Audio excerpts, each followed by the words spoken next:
secret bi ma leen indil tey sama gaay gamer yu bëree bëri dinañ ma si mere sama gaay ndax gaay ñu ngi doon si noos mais nag yéen a ko jar quoi lépp lu ñu xam lu nekk lu baax yu jëm si eFootball dañuy ñëw ñu wax leen ko ñu partagé ko yéen ngeen mën si jëriñu sama gaay léegi nag li ma leen di ñaan mooy ngeen di like vidéo yi di ko partagé ñu xam ne tamit liggéey bi bëgg ngeen. Salam gars, ici MHD Pro Max. Tey moom dañuy jël benn joueur ñu booster ko mooy Fernando Torres moom lañuy jël ñu booster quoi tey dama dem jëndi Fernando Torres. waaye vidéo bi maa koy def par étape ngeen comprendre nan lañ koy defee quoi bu leen fàttali ngeen dem sama chaîne YouTube ngeen abonné foofu la vidéo yi complet yëpp foofu lay nekk incha allah.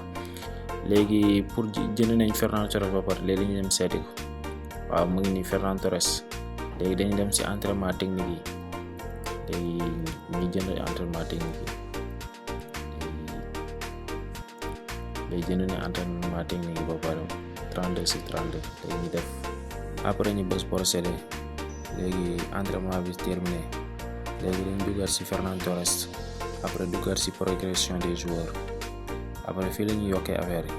léegi ni nga xool nan lañ koy defee ci chiffres yi nga xool nan lañ koy defee moo gën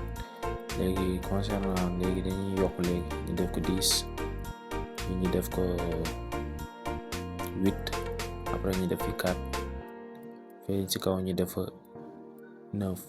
après ñu yokkaat fi 12 xooleen baax 10 4 12 8 4 loolu la et après ñu xool compétence yi quoi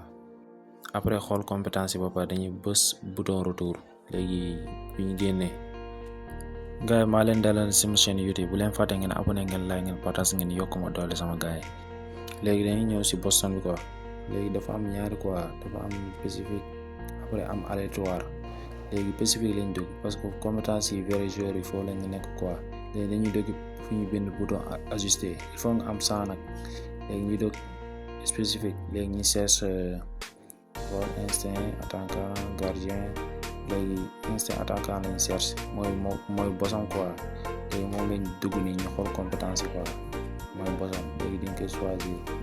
ñu def ci 100 yi léegi gis ngeen boss bi fabriqué na léegi instinct attaquant la ko gars yi instinct attaquant moom la léegi ñu dugg ñu xool Fernando Torres léegi entraînement technique yi gis ngeen entraînement position yi foofu lañ dugg après yokk seen position quoi pour mu mën poste yi foo ko teg rek si poste yi rek mu mën a jouer foofu quoi léegi ñu dugg si ajusté ñu yàq benn bosam quoi léegi dugg nañ ajusté nañ benn maîtrise si allié bi la mën quoi léegi defaat beneen quoi duggaat si Fernando Torres dem si entraînement technique léegi débloqué nañ rotation sur le talonnade léegi ñu lancé waat beneen am nañu roulette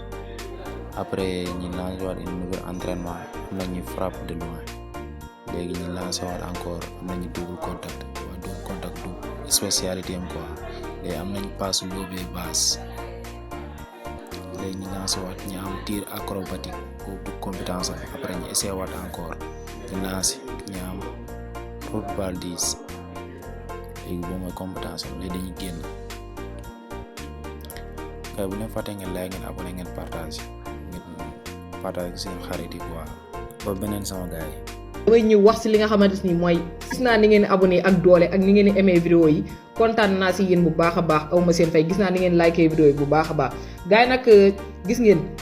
TikTok bi àgg nañ fii mais YouTube bi nag laa bëgg mu am doole sama gars yi ñun rek ñoo ko mën a def waaw ñu yokk ko doole mooy loolu noonu gars yi dem leen ku gis vidéo bi na dem abonné directement si YouTube bi sama chaîne YouTube ngeen seetaan ko ngeen abonné foofu yéen kese ma mën a may doole waaw ndax YouTube bi mu am doole quoi sama gars yi dem leen foofu ni ngay def da ngay bës lien YouTube bi da ngay bës lien bi nga xam ne mu ngi sama bio TikTok mu yóbbu la directement si YouTube bi nga abonné foofu def naa ay vidéo yu bëree bëri sax yoo xamante ni am na importance lool wax naa ci nouveauté réglage yi nga xam ne indi nañ ko waaw ak yu bëree bëri daal dem leen ngeen seetaan ko ngeen wax ma seen xalaat dans les commentaires